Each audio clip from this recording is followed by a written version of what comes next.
Hi and welcome to this week's video. Let's see how far we can get with the wing construction this week. Come on then.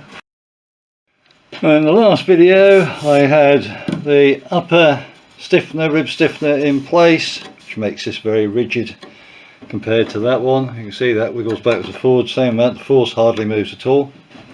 The lower geodetic is constructed and bonded in all the way out to the tip, through to the bay before the tank bay. No geodetic construction in here yet. That said, we've got the tank floor, which will act as geodetic in the area down there when it's bonded into place. So that will have carry out the work that the geodetic would normally, and there will be geodetic coming from the corner to here, from the centre to it, and that to as if the lattice was a complete lattice, but terminating on the bottom of here by about 25 millimeters, an inch or so on the bottom of each of those. And if it comes out to where there's a hole or something like that, it'll be dressed back. This hole, which is right in the very corner here, that's where the fuel tank lowest point is. That's where the union goes on to do the feed. So that is right in the corner and going to be right in line with the bottom of the spar. So that's why I'm going to have a little blister, one of those inspection covers over that, so I can actually connect a fuel line and have it run along to just forward of the rear spar, go down that way. That's my plan at the moment. It would have been sort of good almost if we could have had it coming out the side of the tank, but then it would have been into this compression member, so we'll work that one out. I've got the gussets made up for this piece here. I've got the block work there to fit into that, which it does. Just that's in place, it all fits up like that. Sorry for the camera being out of position. So I've got this sort of verticals here which have got to be bonded in, and then there'll be a scab gusset going across and down here, corner cut out to go around the spar piece, but that'll be determined once I've got this all glued in position. And the same at the rear. So here's the tank bay floor in, initially sort of tacked in, so it's glued up with the gusset there and there. So that's going to take the sort of flexing load from the centre of the weight of the tank going down. This side's just glued front and rear with the verticals in place. Gusset will come across here, yet to be made up, and this is just got glue in 3 places along the rib, just a little bit to tack it to the rib. Nothing at the front edge, nothing at the rear edge. That will be covered by having raw T88, just T88 itself, run along the corner there, then wiped off so it's left that to penetrate, and then thickened T88 with a bulking agent to make up a fillet front and rear along the spar line for the top, and similarly underneath. When we get the wing off, I'll do it underneath as well. So that's where it's got to. I've only used 2 grams of part A and 1.66 grams of part B. I've done it by weight because at the moment it's over 25 degrees centigrade, so what's that, sort of 85 degrees Fahrenheit in my workshop, which means that my part A is as runny as water and my part B is like honey. So it's very hard to do a sort of equal quantities mix. I prefer doing it by weight anyway. These are the gussets for the outboard for the beam, tank support beam. So we've got that sort of 3/4 inch step there, 3/4 inch step at that side, 3/4 here and 1/2 inch there because it's on the rear. So this one's 2 inches by 2 inches, and these ones are 3 inches by 3 inches because of the quite large cutout. I want to keep that glue area going. So I'll get those bonded in. So I'm just sorting out the rear bow support stub rib section there, which I'm doing differently there. It's got it glued to the side of the rib and then a triangular section in it. I've modified that slightly. I'll show you a bit more detail. What I've done is I've cut in on each side so that the rib capping pieces will slot into, or it'll slot in between the two capping pieces. The actual cord line to create the center point for the bow. This has got a light ply doubler on there to make the section about 1/4 inch wide. So when we get over here, we can tuck this beastie in. It's sprung very slightly, hence I've got a clamp onto a piece of wood that's bridging across the two ribs. So this will sit in place like that, glued in. I'll still put a triangular section in, and then the capping pieces here will be sanded down to match the profile, but as you can see it's about the same width. And so I've got pretty much the remainder of the lower geodetic structure built up to the tank bay, not inboard of the tank bay. Got the upper compression member in on the inboard end. These stub ribs here, again geodetic completed there, and the outboard geodetic here on the port wing, and that upper rib stiffener in place. With this in line with the trailing edge of those three ribs, I can draw a line here with a fine pencil, and I can now cut off the excess from the two stiffeners.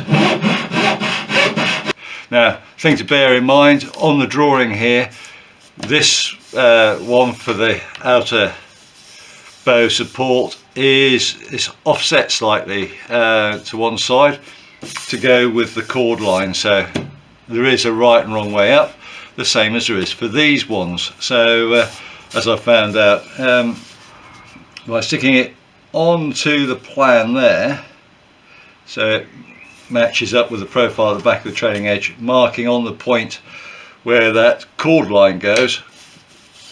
If you put it on one way, that cord line appears to be there, which is at the top of the thing, which is no good. It should be the center of the bow. If you stick it that way round, like that, where that cord line shows now is pretty much the center of the bow. So there is a right and wrong way up. It's just something to bear in mind. Now I've got that marked, I can use my actual bow to mark out the rectangle that's got to come out. I'll then sandwich these all together with a little bit of double-sided tape. I'll cut all four out on my little jigsaw, and then I'll bond them all to light ply. Now the ones at the root, although it doesn't show it on the plans, the ones at the root will need a cutout here to go around the metalwork that secures it to the cabane strut. So there'll be a cutout. I'll do that once I've got everything all set up.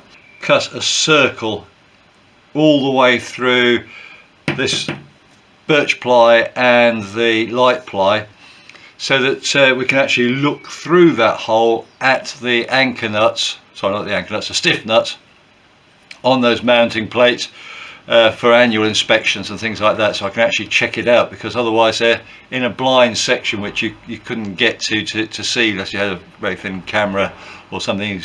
Sort of push it underneath the covering, between the spar and the covering, to look up. So there we have the cutout section, which if I just turn you around to there, allows for clearance around the strap going across here. 1/2 inch section there, so I'll cut this back 1/2 inch. This will still need to be rounded down, but you can sort of see there's the line where it continues across. That's where we're going to get the extra bonding from the stiffener, hopefully to about there.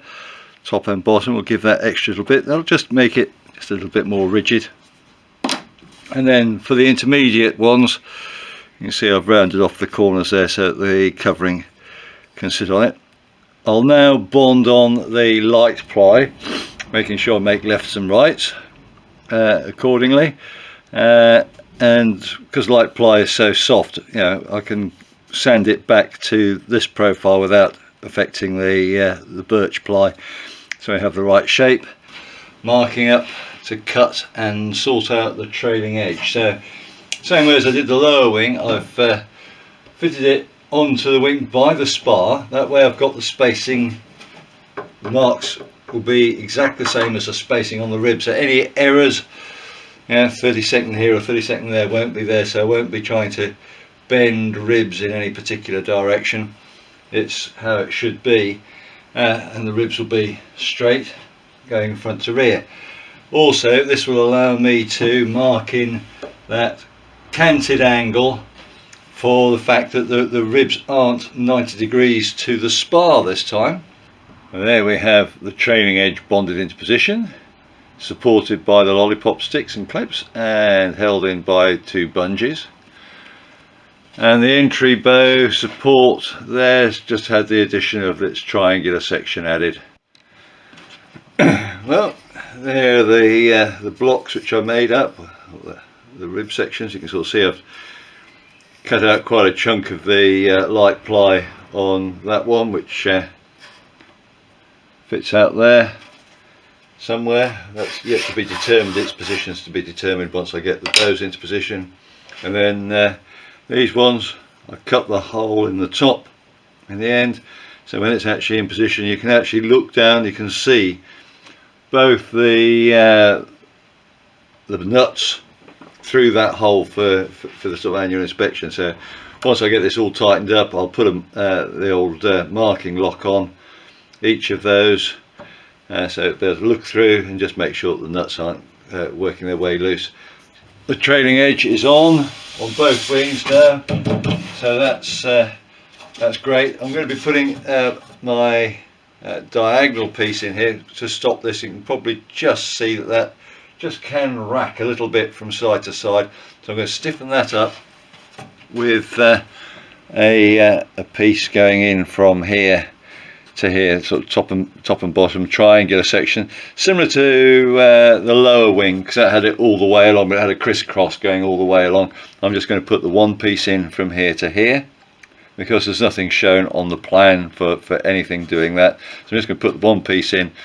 The entry bow hopefully will act as the support going the other direction, and of course we've got the wing tip itself, which will, once that's in place, will also help to stop this sort of racking effect that we've got. A fairly productive session. I've got the strip wood setting up the initial geodetic in one direction on both wings, and the diagonal support to the trailing edge, which is good. I've got these little sections here, triangular sections, ready to take up the want of a better word, the entry bow support rib sections. Still can't work out exactly what we call them. The W20s as they are on the plan. So they're ready. Triangular sections in there, I think I've already mentioned. I've got this one being bonded at the moment. I'm using up most of my sort of ratchet clamps to do that, so I can't do the other one.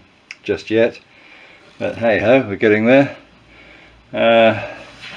Even offered up the tip bow, so the entry bow slightly, just to see what the sort of line would be like, which looks good. So generally getting there quite nicely. On the fuel tank side, if you remember, I ended up with two right-hand fuel tanks. So what I've done, I've hacksawed through the top of the fitting, having bunged it up with a piece of wood first, hacksawed through the top of the fitting, and then used a sanding disc on the angle grinder to sand down until it released. You can just sort of see that sort of joint line there, so till it released, and then managed to pull out the section.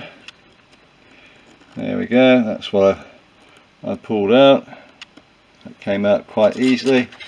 I made up a 6061 T6 1/8 of an inch thick piece there to sit on. I made 1/8 of an inch thick because it makes it easier for whoever does the welding, because they're going onto the edge of that, but they're going into the meat on here, so that should in theory allow them to weld that.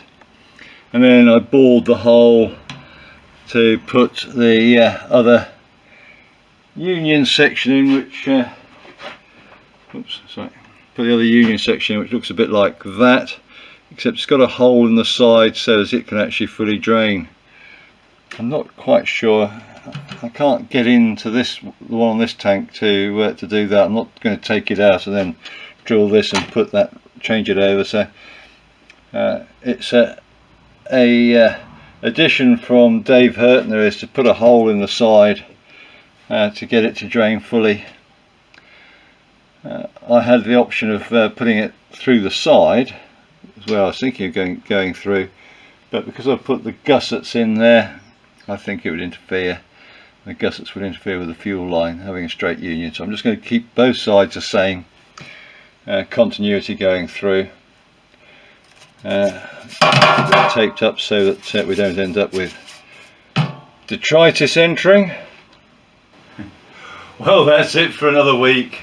Quite a chunk of building. The wings are really now starting to come along quite a lot. Got trailing edges on, half the geodetic structure built up on the top of the wings, some of the bits ready to accept the entry bow.